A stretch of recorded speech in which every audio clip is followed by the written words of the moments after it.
Sejam todos muito bem-vindos a mais uma transmissão do Instituto Vida para Todos. Tema geral: quem tem ouvidos para ouvir, ouça. Filadélfia, conserva o que tens, para que ninguém tome a tua coroa. Mensagem de número 2. Problemas em Jerusalém e o avanço da igreja entre as nações. Leitura da Bíblia, Gálatas 2, versículos 8 e 9. Estamos no final de uma conferência de adolescentes e de jovens, a conferência Tropas e Capitães, aqui na Estância Árvore da Vida. Conforme nós prometemos, porque muitos dos nossos adolescentes têm acompanhado de perto a palavra profética, e principalmente através de monitores ou de televisores. Eles desejaram muito poder um dia participar presencialmente, participar ao vivo, uma mensagem. Então nós nos comprometemos a fazer aqui no final da conferência de jovens, de adolescentes, nós fazemos essa transmissão da palavra ao vivo da conferência de tropas e capitães.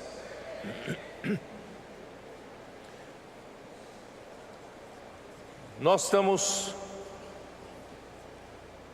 tentando concluir o encargo que o Senhor tem para nos dizer a respeito da igreja em Filadélfia, a igreja que Deus tem expectativa de finalmente concluir a sua vontade nesta era e introduzir a próxima era, a era do reino.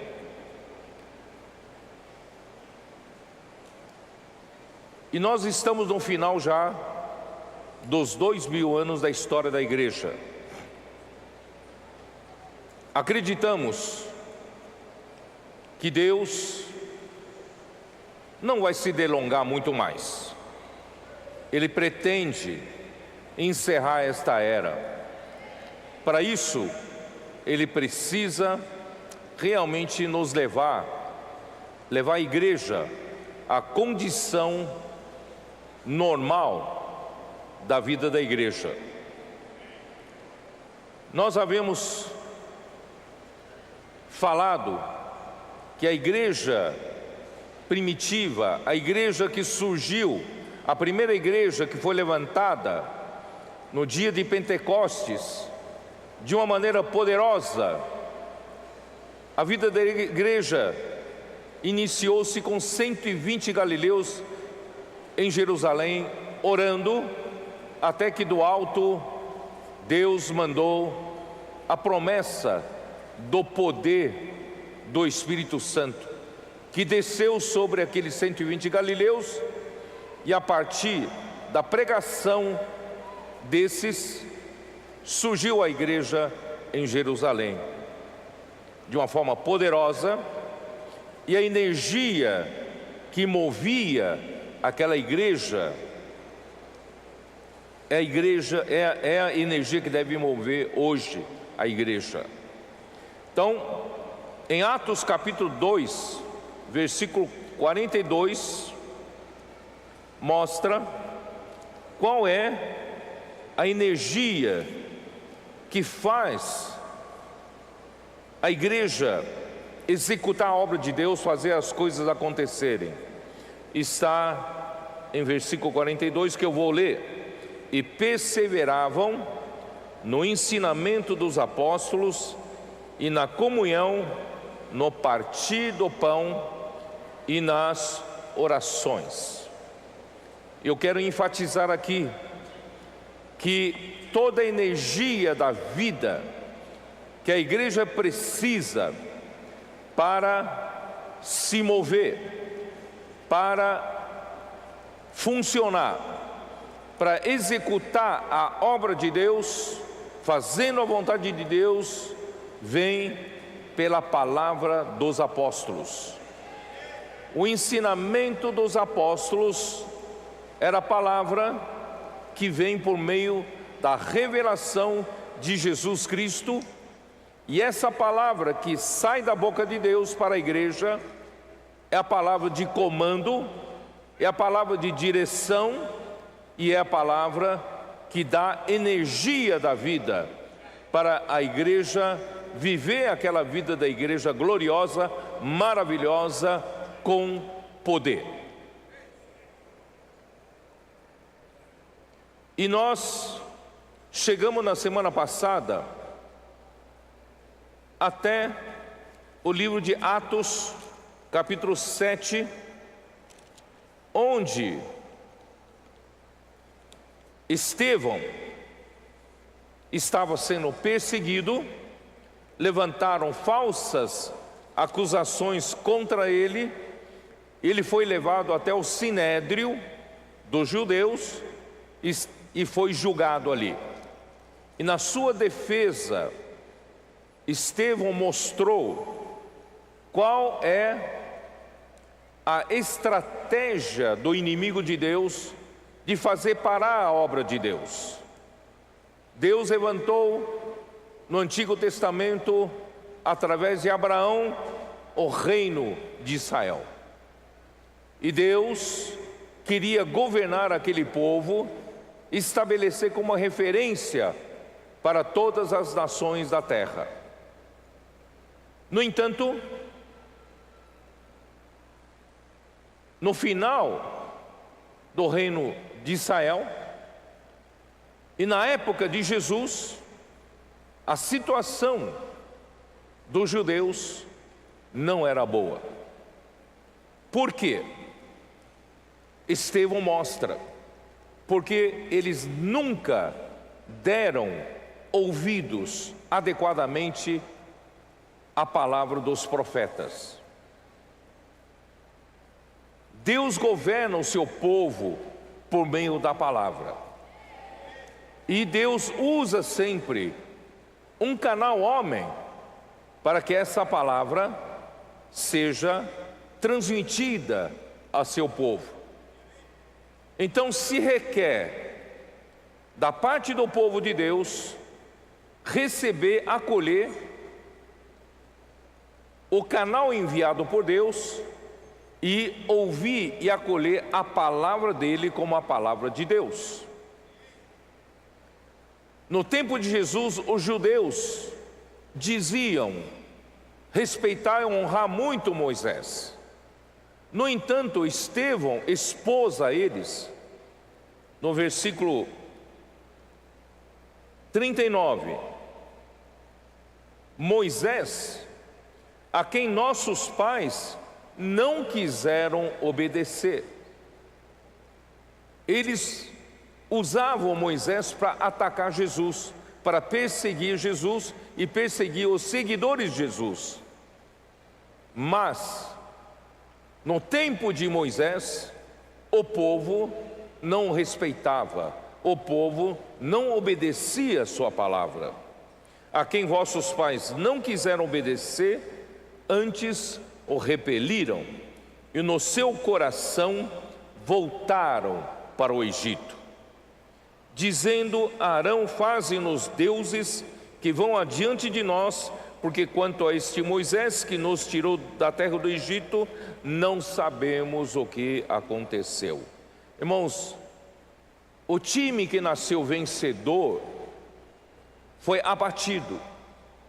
O povo de Israel foi abatido a partir do momento em que o povo não deu ouvidos à palavra de Deus através do enviado de Deus, Moisés.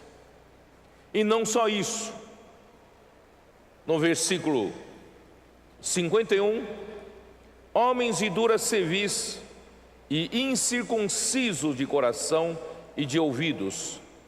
Vós sempre resistis ao Espírito Santo, como fizeram vossos pais, também vós o fazeis. O que eles fizeram? Como eles resistiram ao Espírito Santo? Versículo 52 mostra: qual dos profetas vossos pais não perseguiram? Em outras palavras, o povo de Israel perseguiu todos os profetas. Eles mataram os que anteriormente anunciavam a vinda do justo, do qual vós agora vos tornastes traidores e assassinos. Deus agora mandou a Jesus como o profeta que havia anunciado em Deuteronômio 18, semelhante a Moisés, que seria enviado ao povo para salvar aquele povo. Mas quando Jesus foi enviado, eles não o receberam, antes o perseguiram e o traíram até que o assassinaram, mataram ao profeta Jesus. Irmãos, essa é a maneira do inimigo de Deus aplicar um golpe baixo, matando os profetas, perseguindo os profetas, inibindo o falar de Deus ao seu povo, e assim o inimigo de Deus ganha o jogo. Hoje não é diferente. Hoje, o time adversário, ele quer matar o técnico, ele quer matar quem dá a palavra de direção, ele quer inibir a palavra de Deus, e dessa forma ele ganha o jogo. Ele ganhou o jogo durante toda a história da igreja, nesses quase 20 séculos. Será que ele vai continuar ganhando o jogo? Graças a Deus que finalmente apareceu um povo que ama a palavra de Deus. O Senhor levantou um grupo de adolescentes, quem sabe pouco conhecimento da Bíblia, não tem muitas experiências espirituais, mas o Senhor os fez cair como gotas de orvalho. Passaram a amar loucamente a palavra, passaram a valorizar transcrição das mensagens, imersão da palavra, dormir com Deus, acordar com Deus e fazer a imersão andando na rua, sentado em casa, de manhã levantando ou à noite dormindo. Eles não se apartavam dessa palavra. Isso mudou a história da igreja, nos aproximou da condição da igreja em Filadélfia. Deus quer edificar uma casa, mas que casa podemos edificar para Ele? Estevão falou isso também, versículo 46. Davi, esse achou graça diante de Deus e lhe suplicou a faculdade de prover morada para o Deus de Jacó. Mas foi Salomão que lhe edificou a casa. Entretanto, não habita Altíssimo em casas feitas por mãos humanas, como diz o profeta: o céu é o meu trono e a terra o estrado dos meus pés. Que casa me edificareis vós, diz o Senhor? Ou qual é o lugar do meu repouso? Não foi por acaso, porventura, a minha mão que fez todas essas coisas? Os homens sempre pensam em fazer grandes templos para Deus, uma casa bonita para Deus, Mas eu não precisa dessas casas feitas pelas mãos humanas, porque Deus é que fez tudo isso. Deus é que criou os céus, Deus é que criou a terra. Como diz em, ó Senhor Jesus, em Isaías 66, não é isso? Isaías 66, versículo 1 e 2.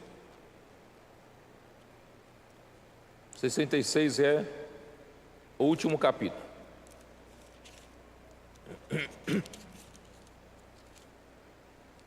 Assim diz o Senhor: o céu é o meu trono, e a terra o estrado dos meus pés. Que casa me edificareis vós? E qual é o lugar do meu repouso?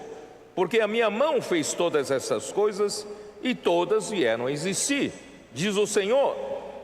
Então eu não preciso que vocês, homens, façam um esforço, gastem muito dinheiro e façam um templo para mim, uma casa grande para mim, um palácio para mim.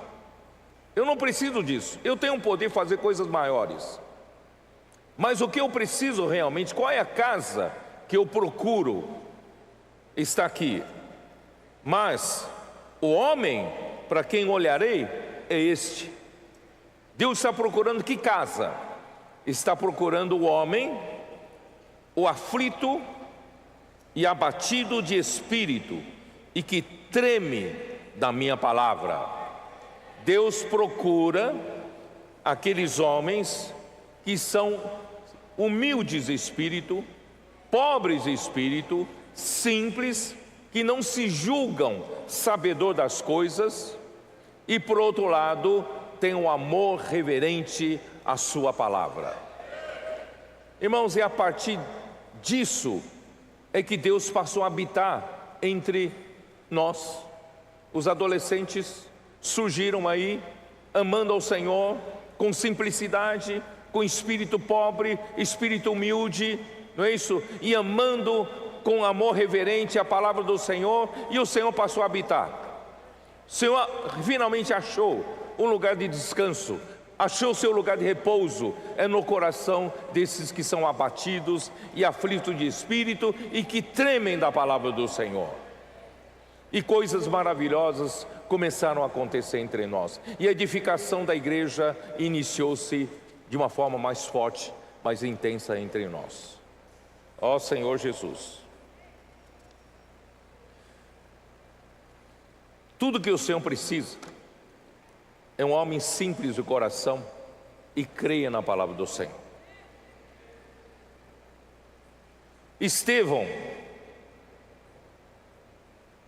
ele finaliza dizendo que os judeus que o perseguiram a Jesus, mataram Jesus, eles são traidores, eles são assassinos, e com essas palavras duras provocou a ira dos judeus e levantaram-se para apedrejar a Estevão.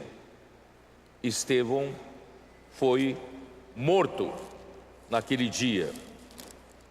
Aqui, ó, Atos capítulo 7, versículo 54. Ouvindo eles isto, enfureciam-se no seu coração, rilhavam os dentes contra ele. Mas Estevão, cheio do Espírito Santo, fitou os olhos no céu e viu a glória de Deus e Jesus que estava à sua direita, e disse: eis que veio os céus abertos e o Filho do Homem, eis que vejo os céus abertos e o Filho do Homem em pé à destra de Deus. Ele, porém, clamando em alta voz, taparam os ouvidos e unânimes arremeteram contra ele e, lançando-o fora da cidade, o apedrejaram. As testemunhas deixaram suas vestes aos pés de um jovem chamado Saulo e apedrejaram Estevão, que invocava e dizia: Senhor Jesus, recebe o meu espírito.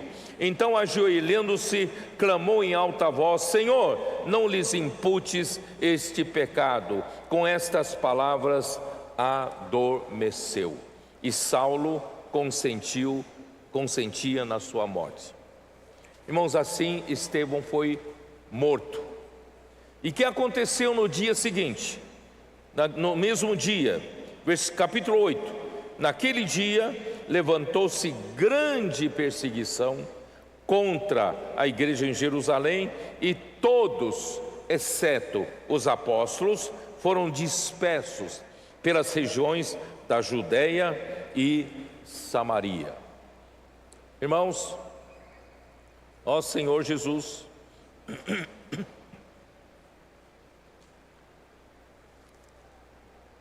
todos os discípulos foram dispersos. Esses discípulos que foram dispersos não ficaram parados. Eles foram na Judéia, em Samaria, pregando o evangelho, especialmente o Filipe, o evangelista, pregou o evangelho até Samaria, com poder. Irmãos, agora nós entendemos, na leitura da segunda carta de Pedro, que esses que foram dispersos, eles tiveram experiências maravilhosas dessa primeira etapa da vida da igreja de Jerusalém, onde todos amavam a palavra profética, onde todos recebiam, acolhiam o ensinamento dos apóstolos como a palavra de Deus, e a vida da igreja prosperava, crescia em número e crescia em poder. Mas eles foram dispersos em diversas regiões.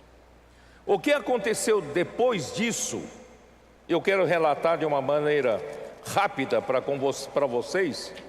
No capítulo 9, acontece alguma coisa. O que aconteceu? Deus está preparando uma pessoa. Essa pessoa é Saulo. No capítulo 9, nós vimos a conversão de Saulo, e o Saulo prepara o vaso, que é Saulo, para pregar o evangelho aos gentios. E Deus também, depois disso, em Atos capítulo 10, usa a Pedro para abrir a porta aos gentios, a porta da igreja, para receber quem crê em Jesus dentre as nações, seria acolhido para dentro do corpo de Cristo. Então, a partir do capítulo 10, Pedro foi conduzido até a terra dos gentios, até Jope, e de Jope foi chamado até a casa de Cornélio.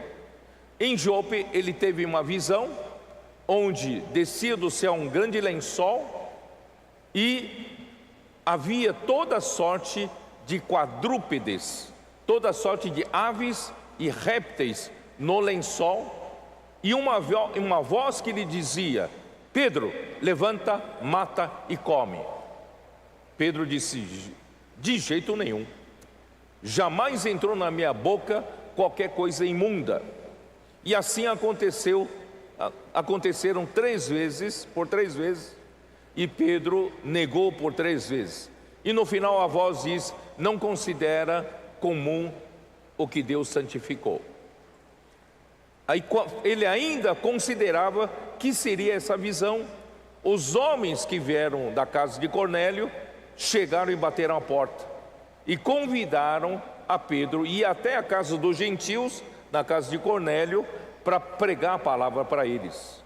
E Pedro obedeceu e foi até lá, pregou aos gentios, e o Espírito Santo desceu àqueles que creram, e significa que eles foram batizados, foram acolhidos para dentro do corpo de Cristo. Irmãos, nós fomos acolhidos ali junto com eles. No dia de Pentecostes, somente os judeus que creram foram acolhidos para o corpo de Cristo. Mas a pregação de Paulo de Pedro na casa de Cornélio, o Espírito Santo os acolheu para dentro do corpo de Cristo, os gentios.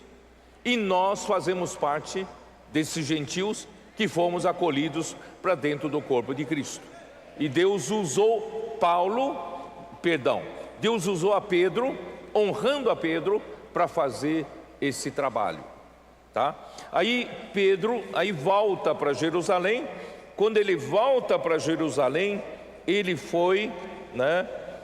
foi recebido, Dá uma olhada aqui no capítulo 11. Quando chega no capítulo 11, Pedro foi questionado. Chegando ao conhecimento dos apóstolos e dos irmãos que estavam na Judéia, que também os gentios haviam recebido a palavra de Deus. Quando Pedro subiu a Jerusalém, os que eram da circuncisão o arguíram, dizendo: entraste em casa de incircuncisos e comeste com eles. No costume dos judeus, comer com os gentios era uma coisa que não se pode fazer, porque eles consideravam todos os gentios imundos, impuros, não podiam sequer comer com eles, muito menos entrar na casa deles. Mas Pedro entrou na casa onde estava Cornélio e ali pregou o evangelho aos gentios.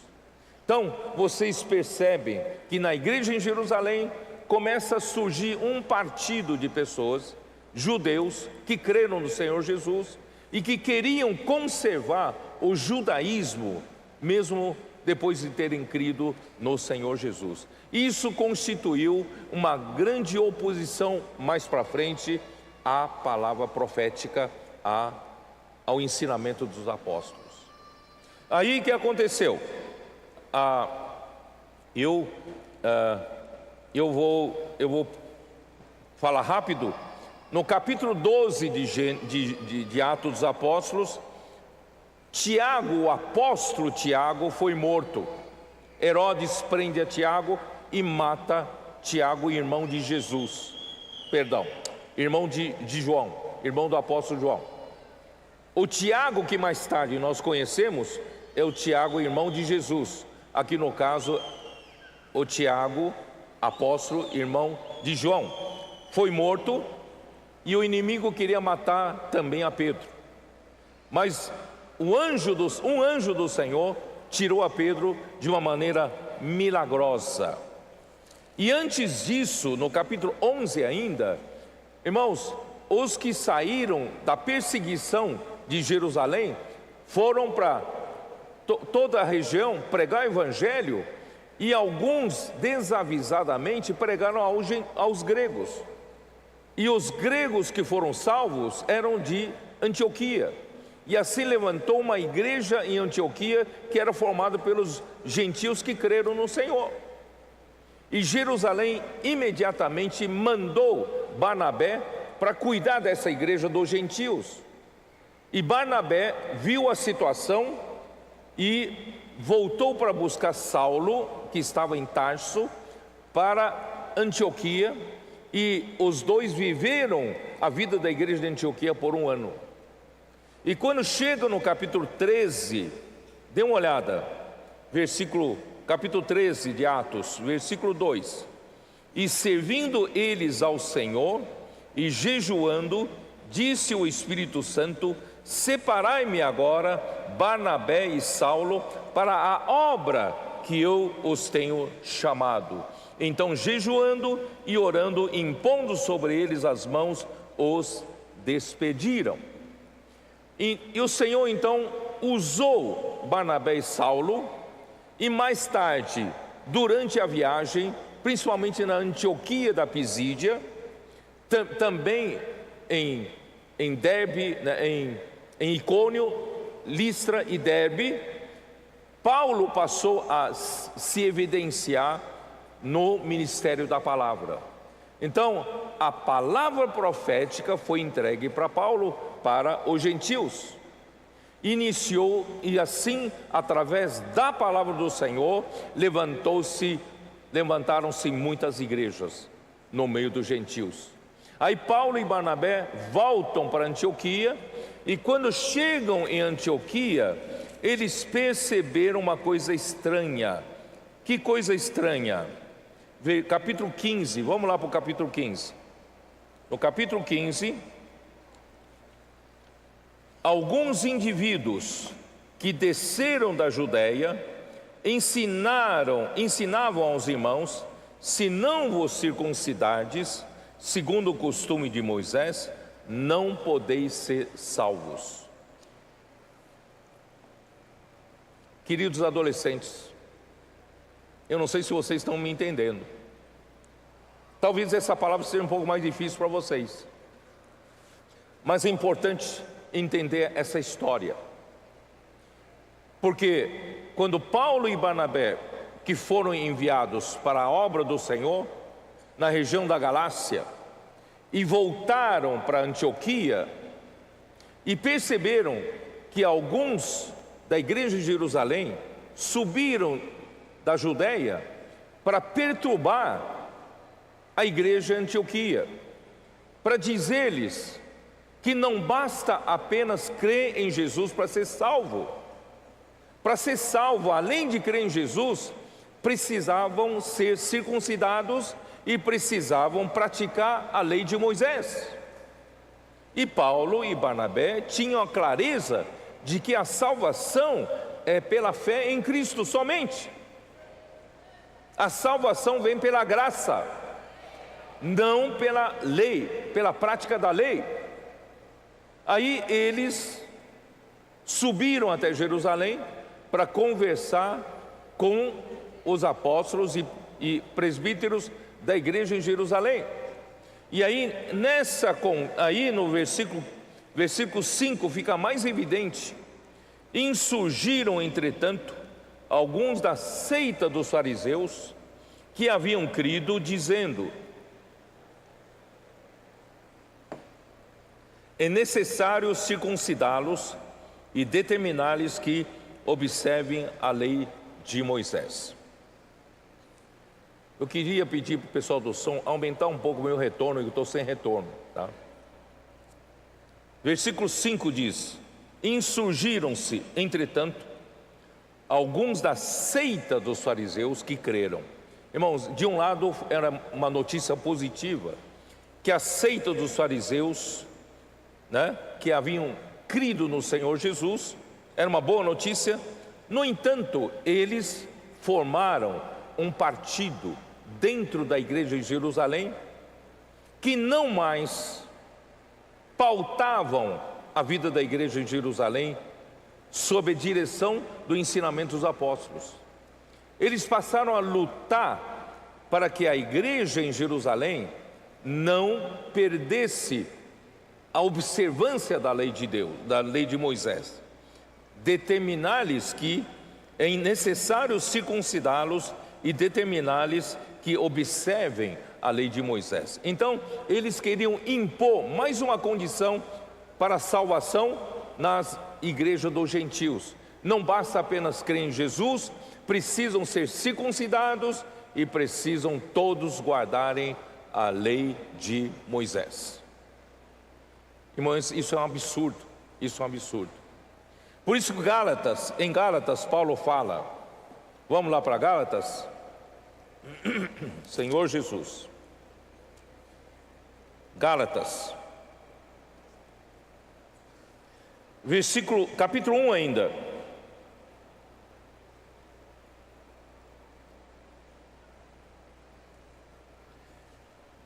Versículo 4.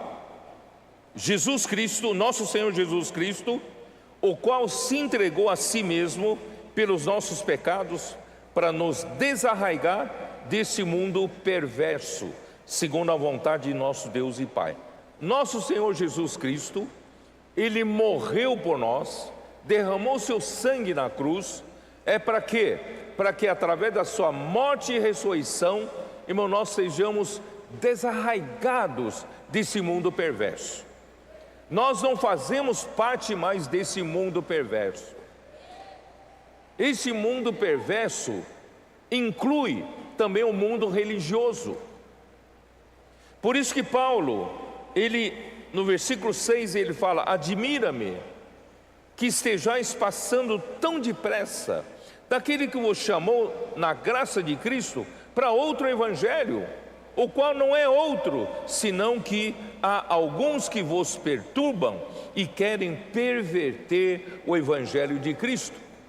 Irmãos, os da circuncisão e os da seita dos fariseus que creram em Jesus, Eles queriam levantar, pregar o outro evangelho que os apóstolos não pregaram. Eles queriam introduzir um outro ensinamento. Além de crer em Jesus, tinham de se circuncidar e ainda guardar a lei de Moisés. Então Paulo chama isso de outro evangelho. Aí ele fala assim: o qual não é outro, senão que há alguns que vos perturbam e querem perverter o evangelho de Cristo. Mas ainda que nós, ou mesmo um anjo vindo do céu, vos pregue evangelho que vá além do que vos temos pregado, seja anátema. Assim como já dissemos, e agora repito: se alguém vos prega evangelho que vá além daquele que recebestes, seja anátema. Sabe o que quer dizer isso?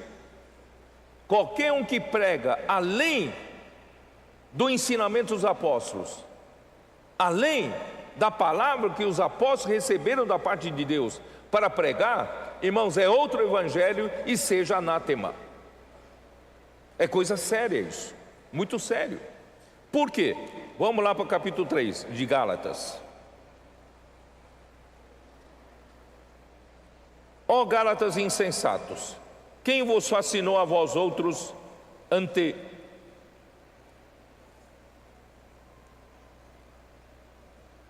cujos olhos foi Jesus Cristo exposto como crucificado?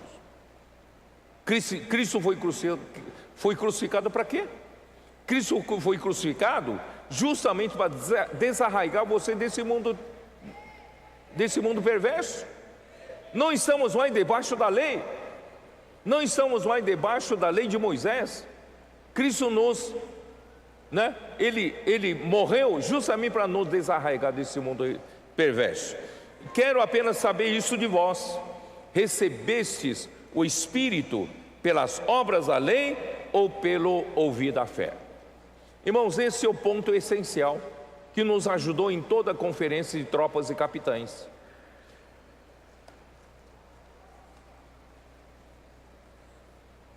Como Deus vai conseguir levantar um time vencedor? No Novo Testamento, a igreja,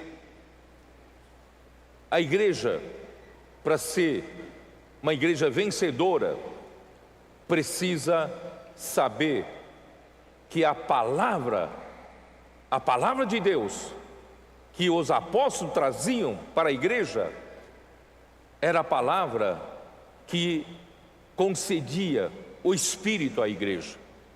Aqui diz assim: quero apenas saber isso de vós, recebestes o Espírito pelas obras da lei, praticar a lei, ser circuncidado e guardar a lei de Moisés? Não, vocês não receberam o Espírito em praticar a lei, vocês receberam o Espírito pelo ouvir da fé. Que é ouvir da fé? Quem sabe? Que é ouvir da fé? Nós falamos tanto na conferência. Que inclui ouvir da fé? É uma expressão estranha para nós que falamos português. Ouvir da fé. Por isso que o tradutor aqui traduziu para pregação da fé. Mas essa palavra pregação, em original grego, é ouvir. Então o que significa ouvir da fé? Por isso que a Bíblia em espanhol foi traduzida para ouvir com fé. Aí dá para entender melhor. Ouvir com fé, né? Então, que é ouvir da fé? O que significa ouvir da fé? Quem sabe? Nós falamos, é ouvir, que inclui você ter ouvidos para ouvir o que o Espírito diz às igrejas. Você crê na palavra que você está recebendo, é a palavra de Deus. E você não apenas ouve, crê, e você inculca essa palavra. Você faz a imersão na palavra. Você não se contenta apenas ouvir uma vez, entrar de um ouvido e passar para o outro ouvido. Você acredita que essa palavra precisa ser trabalhada no seu coração, precisa ser gravada no seu coração, impressa no seu coração. Então tudo isso implica em ouvir da fé. Tanto é que é essa prática, irmão, que nos salvou. Essa prática que trouxe tantos milagres entre nós, tantas obras do Espírito sobrenaturais aconteceram entre nós. Então não é pelas obras da lei, é pelo ouvir da fé. Um irmão me escreveu no WhatsApp, dizendo que realmente essa expressão ouvir da fé é muito estranha. Ele não conseguia entender. Mas ele foi, pouco a pouco, o Espírito foi revelando a ele. Ele me escreveu uma coisa que me ajudou a entender também. Ele falou assim: agora eu entendi, né, que esse ouvir não é meramente por esse ouvido físico. Esse ouvir realmente é ouvir da fé. Porque é um ouvido, não é ouvido como órgão auditivo físico, mas é um órgão auditivo da fé. É por isso que o ouvir da fé não fica mais estranho, porque cada um de nós, irmãos, temos uma fé subjetiva, temos ou não temos? Então, se você usar essa fé subjetiva para ouvir, é ouvir da fé. Vocês entenderam ou não? Vocês foram ajudados ou não? Não é apenas ouvir com esse ouvido físico, mas ouvir com a sua fé subjetiva. Quando você ouve com a sua fé subjetiva, você vai entender o que é ouvir da fé. Ouvir da fé é você ouvir com a palavra que vem dos apóstolos, e você inculca essa palavra, você faz a imersão da palavra, né? E essa palavra sedimenta a verdade de Deus no seu coração. E essa parte ninguém tira. E esse ouvir da fé faz você receber o quê? O que você recebe? O Espírito. Ou estou lendo grego aqui. Versículo 2 diz: quero apenas saber isso de vós, recebesse o Espírito pelas obras da lei ou pelo ouvir da fé. Irmãos, quando você ouve com o ouvido da fé subjetiva, da sua fé subjetiva, você recebe o Espírito. De onde vem nossa energia? De onde vem todos os milagres? Porque no versículo 5 diz assim: aquele, pois, que vos concede o Espírito e que opera milagres entre vós. Então, quem é que concede o Espírito e que opera milagre entre nós? Porventura o faz pelas obras da lei ou pelo ouvir da fé? Irmãos, quando você ouve com a sua fé subjetiva, o Senhor concede o Espírito e o Senhor opera milagres através do Espírito.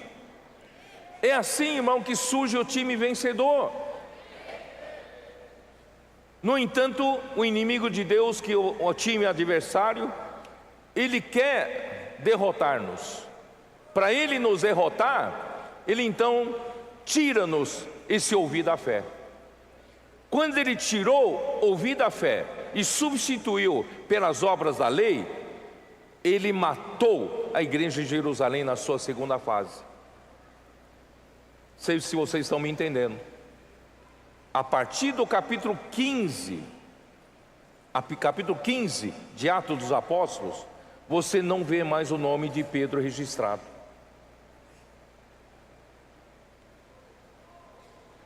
Atos 15, vamos dar uma olhada melhor em Atos 15? Senhor Jesus. Irmãos, é muito difícil eu liberar essa mensagem, ainda mais para os adolescentes. Mas eu espero que o Senhor possa dar luz para vocês, a revelação e a capacidade de entender a seriedade disso, a gravidade disso, né? Então, em Atos 15, naquela discussão sobre aqueles que promoviam circuncisão e guardar a lei de Moisés entre os gentios, provocou essa reunião. E nessa reunião, Pedro tomou a palavra no versículo 7. Pedro tomou a palavra dizendo: irmãos, vós sabeis que desde há muito Deus me escolheu dentre vós, para que por meio intermédio ouvisse os gentios a palavra do evangelho e crescem. Quer dizer, ele foi enviado para a casa de Cornélio e pregou o evangelho, e os gentios creram e foram introduzidos no corpo de Cristo. Ora, Deus, que conhece os corações, lhes deu testemunho, concedendo o Espírito Santo a eles, como também a nós nos concedera. Nós, judeus que cremos, Deus nos concedeu o Espírito Santo. E os gentios também creram, Deus concedeu o Espírito Santo. É isso.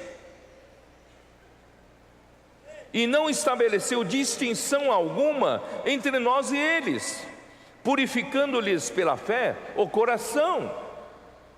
Agora, pois, por que tentais a Deus, pondo sobre a serviço dos discípulos um jugo que nem nossos pais puderam suportar, e nem nós? Esse jugo é a prática da lei.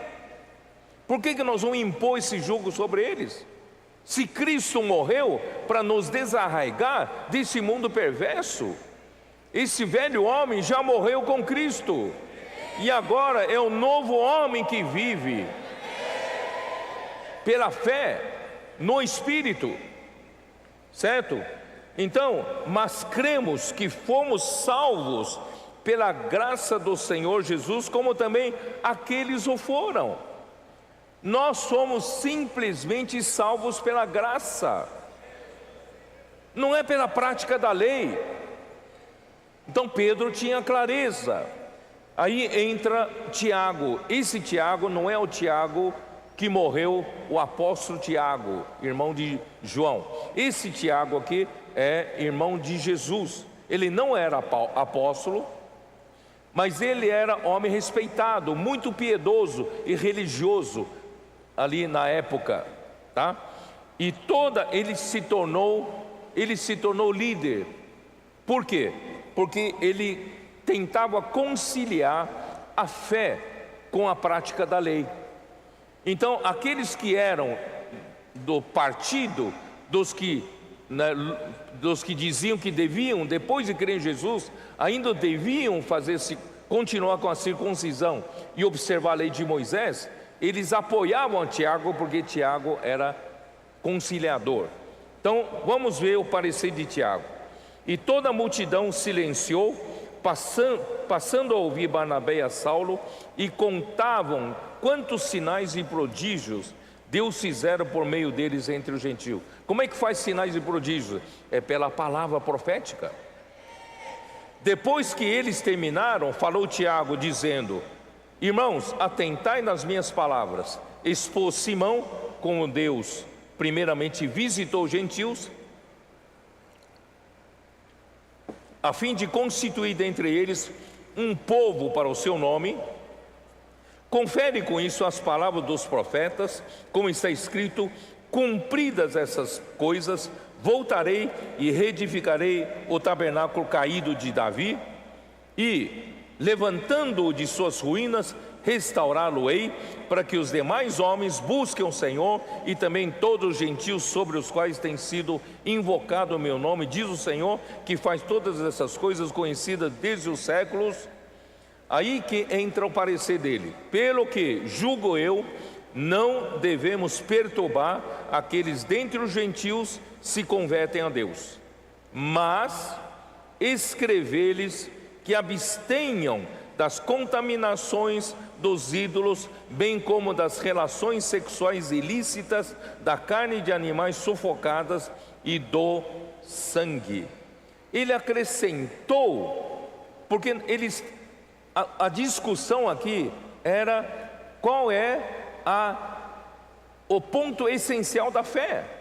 O ponto essencial da fé, irmãos, é crer em Jesus. Nós somos salvos pela fé. Nós não somos salvos pela prática da lei. Somos salvos simplesmente pela fé.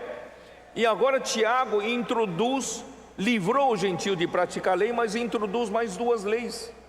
Que são as leis que ele introduziu? se abster da contaminação dos ídolos, das relações sexuais ilícitas e também de comer carne de animais sufocados e do sangue. Irmãos, essas coisas não são coisas essenciais da fé. Não precisava ser acrescentada aqui, certo? Aí, ainda mais no versículo 21, porque Moisés tem em cada cidade, desde os tempos antigos, os que pregam nas sinagogas, onde é lido todos os sábados. Quer dizer, ele estava tranquilizando os que eram a favor da circuncisão, a favor da lei de Moisés, dizendo, em todas as cidades, naquele tempo aquelas cidades todas gregas, tinham judeus, e ali tinham a leitura nas sinagogas da lei de Moisés. Então ele era um conciliador, acabou conciliando a fé com a lei. Irmãos, Paulo foi muito veemente no livro de Gálatas, ele não aceitava isso. A partir desse momento, irmãos, mudou a natureza da igreja de Jerusalém. É isso que eu quero mostrar para vocês. Pedro não foi mais encontrado nos registros do livro dos Atos dos Apóstolos. Atos 15 aconteceu no ano 50. E não apareceu mais Pedro. E como vou confirmar que a igreja de Jerusalém realmente mudou de natureza, passaram a não mais ouvir o ensinamento dos apóstolos, mas seguir a fé juntamente com a lei, com a prática da lei. Eu vou confirmar com vocês em Atos 21. Dá uma olhada em Atos 21. Versículo 17. Paulo chega em Jerusalém na sua terceira viagem. Tendo nós chegado a Jerusalém, os irmãos nos receberam com alegria. No dia seguinte, Paulo foi conosco encontrar-se com Tiago, e todos os presbíteros se reuniram. Irmãos, onde estava Pedro? Onde está Pedro? Onde estavam os apóstolos? Pedro foi recebido por Tiago, não o apóstolo Tiago, foi recebido por Tiago e todos os presbíteros. Não há menção de Pedro, não há menção dos outros apóstolos. E vamos ver o que vem a seguir. E tendo-o saudado, contou minuciosamente o que Deus fizera entre os gentios por seu ministério. Ouvindo, deram eles glória a Deus e lhes disseram, quer dizer, deram glória a Deus, aleluia, pelo trabalho que Paulo fez no meio dos gentios, levantando as igrejas. Mas eles queriam mostrar para Paulo: Paulo, o que você faz ainda é irrisório. Olha o que nós fazemos aqui em Jerusalém. Dá uma olhada aqui em Jerusalém, em todas as igrejas que você trabalhou com suor e sangue, viajando, sofrendo perigos de salteadores, de naufrágio, de perseguições, você no máximo conseguiu levantar o quê? Algumas centenas, quanto muito alguns milhares de crentes entre as igrejas. Mas dá uma olhada aqui em Jerusalém, dá uma olhada aqui, Então versículo 20: e lhe disseram: bem vês, irmãos, quantas dezenas de milhares há entre os judeus que creram. Irmãos, faz a comparação. O que Paulo fez nas igrejas dos gentios, talvez levantando o quê? 50 numa cidade, 100 numa outra cidade, 300 em outra cidade. Mas quando chega em Jerusalém, a ele é mostrado dezenas de milhares de crentes. Sabe que são dezenas de milhares de crentes? Aqui fala dezena, então é pelo menos 20 mil, certo? De 20 mil para cima. A igreja de Jerusalém tinha 20 mil, 30 mil, 40 mil pessoas.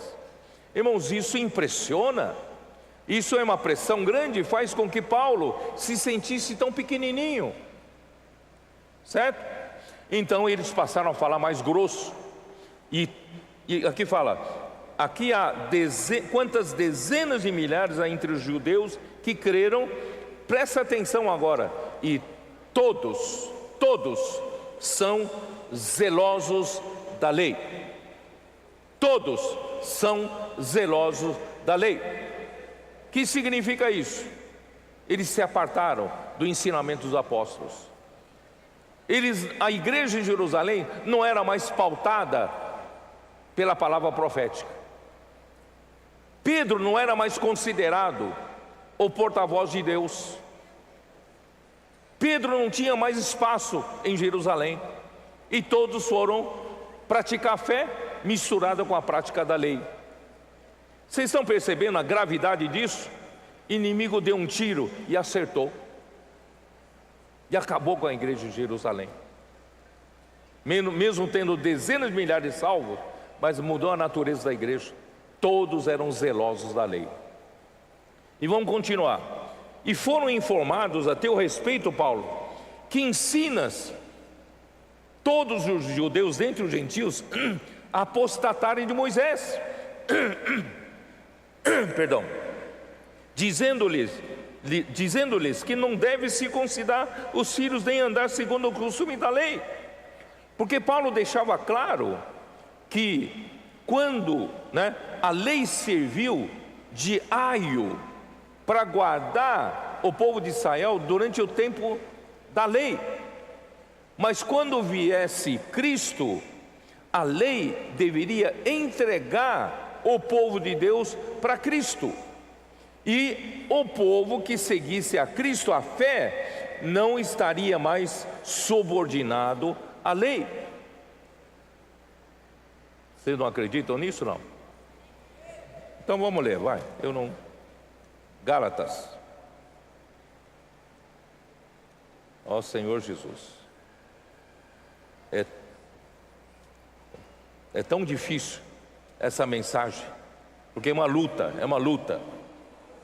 Gálatas 3, versículo 23, dá uma olhada. Espero que vocês tenham maturidade em entender isso. Mas antes que viesse a fé, estávamos sob a tutela da lei, e nela encerrados para essa fé que de futuro haveria de revelar-se, de maneira que a lei nos serviu de aio para nos conduzir a Cristo, a fim de que fôssemos justificados por fé. Não é mais justificado pela prática da lei, é justificado pela fé. Quem crê é justificado. Você crê em Jesus? Você foi justificado. Não é pela prática da lei. Mas tendo vindo a fé, já não permanecemos subordinados ao aio. E quem é esse aio? É a lei, certo? Pois todos vós sois filhos de Deus mediante a fé em Cristo Jesus. Em outras palavras, quem crê em Jesus não precisa mais, não deve mais estar subordinado à prática da lei. Deixa o Espírito te guiar. Você não vive mais na esfera da prática da lei. Vocês estão me entendendo? Essa é uma grande luta. Irmão, parece uma coisa pequena, mas isso fez naufragar a igreja em Jerusalém. Coisa que ninguém falou, eu estou me arriscando a falar. Pedro não teve mais espaço. A palavra profética não tem mais espaço, em Jerusalém. E ainda mais, eles aconselharam a Paulo, todos aqui estão preocupados que você fala contra a lei, você fala contra Moisés. Então vamos fazer o seguinte: eles foram informados que você está vindo aqui, mostra para eles que você não é contra a lei. Olha aqui no versículo 24: toma-os, purifica-te com eles e faz a despesa necessária para que raspem a cabeça, porque há alguns entre nós aqui que vão fazer voto de Nazireu, e saberão, e você faça esse voto juntamente com eles. Raspa a cabeça, Paulo, para mostrar que eles saberão que saberão todos, versículo 24, que não é verdade o que diz a teu respeito, e que pelo contrário andas também tu mesmo guardando a lei. Irmãos, isso é bravo, isso é sério, isso é grave. Paulo faz isso para dizer, para mostrar para esses judeus crentes que você também guarda a lei.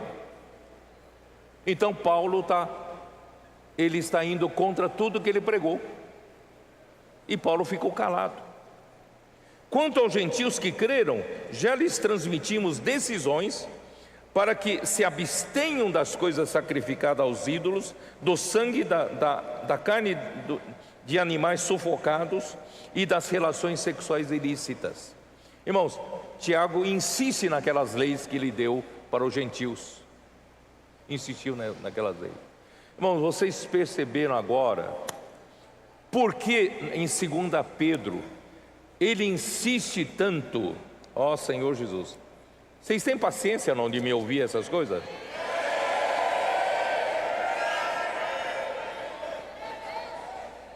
Porque Pedro fala tão veementemente em 2 Pedro de que a única maneira de nos facultar a entrada no reino eterno de nosso Senhor Jesus Cristo não é pela prática da lei, não é por o que você fez de esforço, mas é por quanto das coisas da fé e da piedade foram depositadas dentro da tua fé subjetiva. Isso que conta, e isso vem através de ouvir da fé. Não é o quanto de obra eu faço lá fora, mesmo como comportor. Não é de quanta obra eu faço na igreja, visitando as pessoas, mas é o quanto, através da palavra, essa palavra tem trazido a verdade, através da fé, para dentro do meu coração. Irmãos, é isso que conta. Por isso, irmãos, nós não podemos deixar de fazer imersão nenhum dia da nossa vida. Todos os dias nós precisamos da palavra. Todos os dias essa palavra nos concede o Espírito. Todos os dias essa palavra nos dá energia da vida.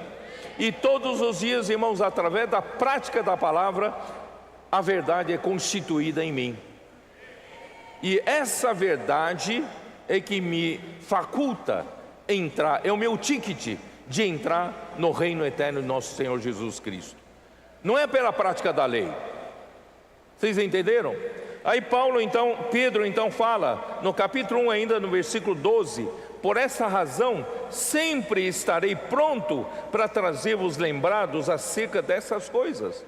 Porque Pedro se esforça para fazer com que esses forasteiros que saíram de Jerusalém, os judeus crentes que viveram a vida da igreja, eles honravam a palavra profética. Então Paulo falava, eu me esforço para fazer vocês lembrados da palavra, do ensinamento dos apóstolos, que hoje a igreja de Jerusalém já não pratica, certo? Embora estejais certos da verdade já presente convosco e nela confirmados, também considero justo, enquanto estou nesse tabernáculo, despertar-vos com essas lembranças. Enquanto eu vivo, eu quero falar a palavra profética. Enquanto o Senhor me der fôlego, eu vou fazer vocês lembrados da verdade presente. É isso que Pedro estava falando, certo?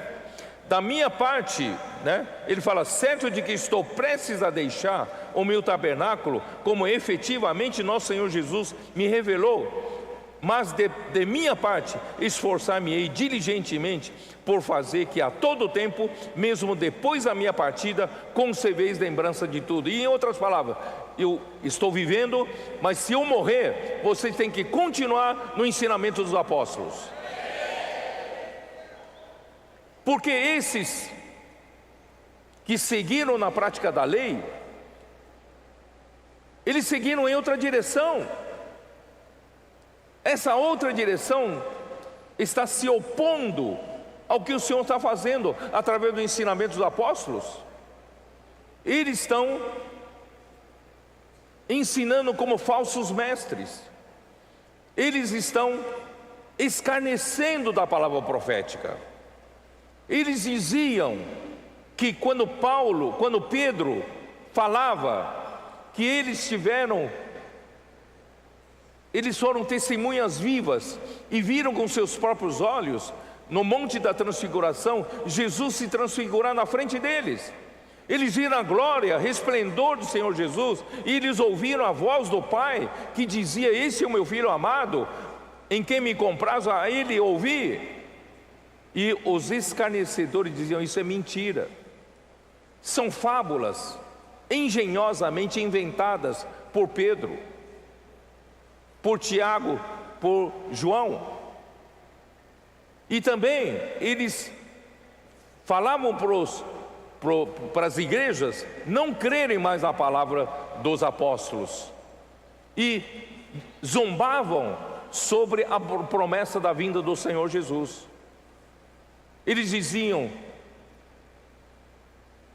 vocês pregam sobre a vinda do Senhor Jesus, mas até agora não tem nem sinal da vinda do Senhor Jesus. Então, irmãos, esses são os escarnecedores, esses são os falsos mestres que estavam fazendo oposição a Pedro, a palavra profética. Por isso ele mostra que temos assim tanto mais confirmada a palavra profética, e fazeis bem atendê-la. Vocês fazem bem atender a palavra profética. Não é seguir as obras da lei. Confiem na palavra profética, porque a palavra profética é como uma luz, uma candeia que brilha em lugar tenebroso, até que o dia clareie e a estrela da manhã, da alva, nasça em vosso coração. A palavra profética vai conduzir vocês até a volta do Senhor, e vocês vão ser aprovados como um time vencedor. Você quer fazer parte do time vencedor? Honre a palavra, creia na palavra. Isso que Pedro falava. Ó Senhor Jesus, Senhor Jesus, o que eu faço?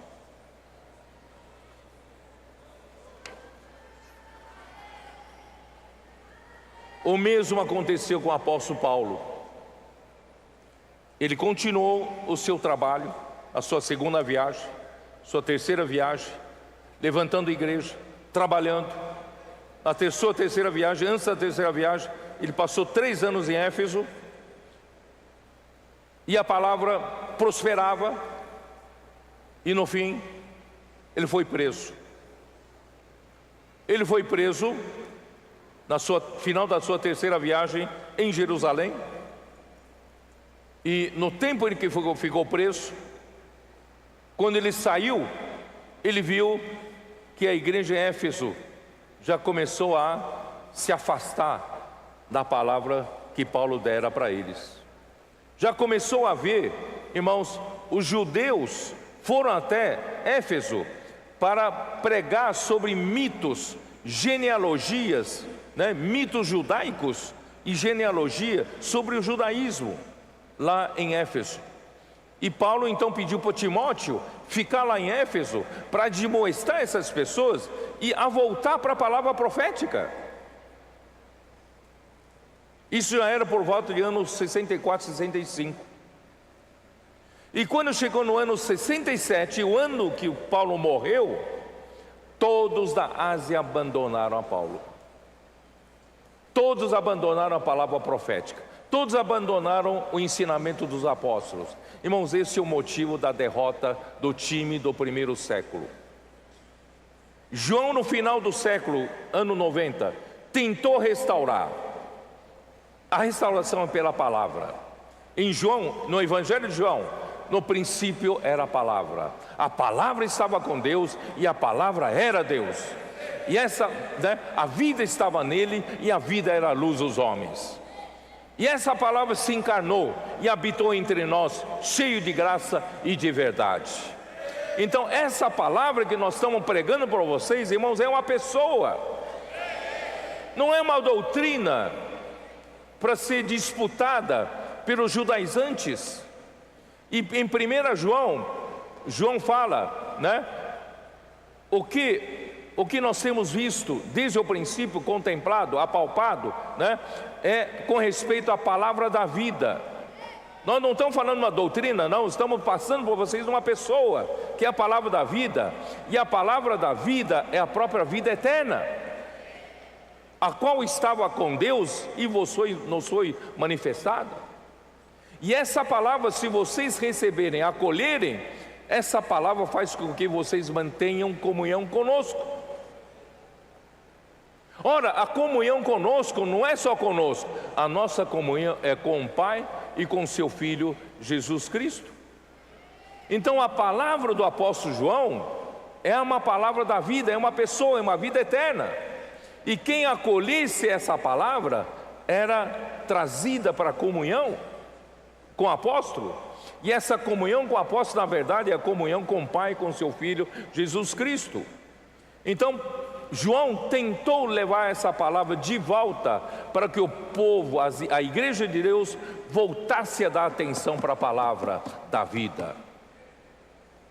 Mas não teve jeito. Os líderes daquela época, a exemplo de Diótrefes, amava a primazia, queria o primeiro lugar. Já disputavam, como João estava já velho. Vocês sabem que, né, vou até dizer para você, quando o irmão Dong já estava bem doente, já havia, infelizmente, algumas pessoas tentando já disputar como seria a continuação depois do irmão Dong, disputando, né, os bens, os despojos. Irmãos, isso é feio, é triste eu falar isso, né? Mas naquele tempo de João também eles já estavam disputando territórios, estavam disputando lugar, disputando discípulos, fama. Irmãos, isso acabou com a igreja, porque Satanás atingiu os profetas de Deus, os apóstolos, o ensinamento dos apóstolos, a palavra profética. E o primeiro século terminou dessa forma. E no segundo século, irmãos, quem passou a governar a igreja, já que não tem mais a palavra profética, não tem mais apóstolo, não tem mais ensinamentos dos apóstolos, então quem governa a igreja? Reuniram os bispos das igrejas. Eu não tenho mais tempo para dizer sobre isso. Reuniram os bispos, fizeram concílios, reuniões de bispos, para decidir o que deve ser. A igreja deve agir, deve ir para frente. A partir daí, irmãos, o governo não era mais de Deus, o governo era do homem, dos homens. Aí a degradação entrou no século II e foi fundo até o dia de hoje. O Senhor tentou restaurar, veio a reforma, mas não completou o trabalho. Irmãos, hoje chegamos nos nossos dias. E agora? O que nós fazemos? Vamos continuar na derrota? Vamos continuar, né, caindo na armadilha de Satanás? Ele usa o mundo para nos derrotar. Ele atinge a palavra de quem fala a palavra e atinge a palavra profética para ganhar mais um jogo e ganhar a final. Nós vamos ficar assistindo? Não, vamos entrar em campo. Vamos amar a palavra, porque o Senhor precisa daqueles que são aflitos e abatidos de espírito e que tremem da sua palavra, que amam a palavra profética. Por isso, queridos irmãos, a nossa pauta daqui para frente é levantar um time vencedor para o Senhor. Ontem foi fantástico o chamamento acima de 17 anos para aqueles que desejam servir, dispor na mão do Senhor para fazer missões em diversos continentes, onde o Senhor precisar mandar. Levantaram 322 jovens. 322 jovens. Irmãos, o Senhor precisa de vocês.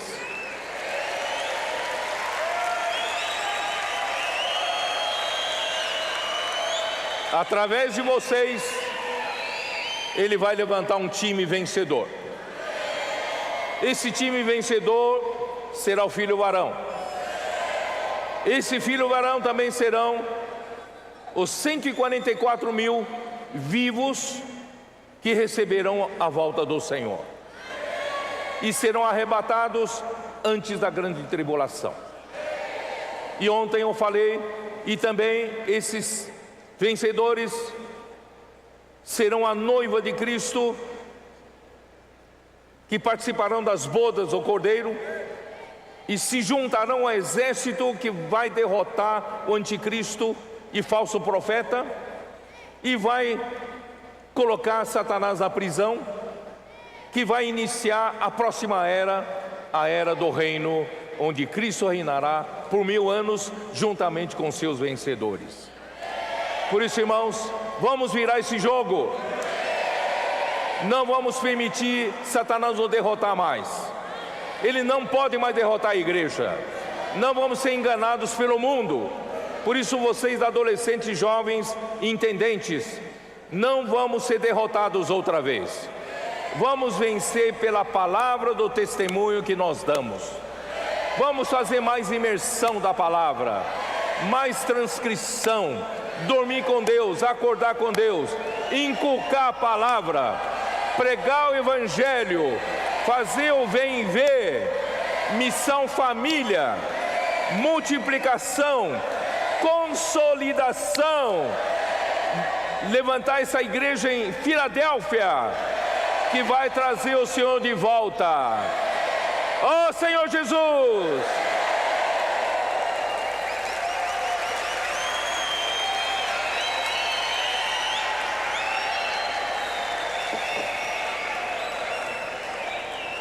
Agora, para finalizar, vamos fazer uma despedida rápida. Vamos levantar-nos todos. Vamos fazer uma oração. O Senhor guardar vocês na viagem de volta e guardar também vocês pelo resto do nosso tempo que temos. Vamos trabalhar para formar esse time vencedor, que Satanás não vai derrotar mais, pela palavra do testemunho que nós damos. E mesmo em face da morte, nós não amamos a nossa vida da alma. Ó Senhor Jesus, a mim vou pedir para você fazer essa oração. Você consegue subir aqui?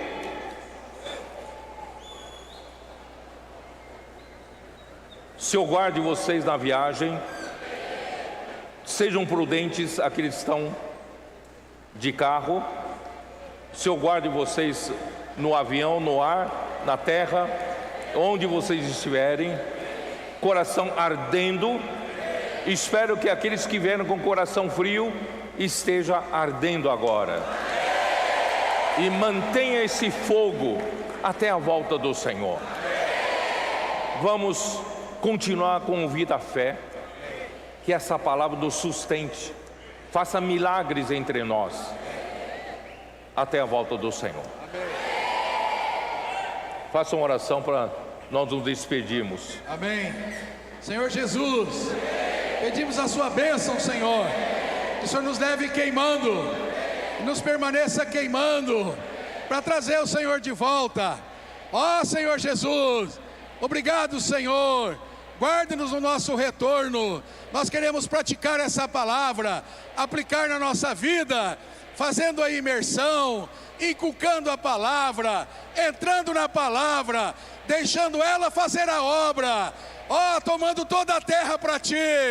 Obrigado, Senhor. Abençoa-nos, nos guarda, Senhor. Aleluia! Senhor Jesus!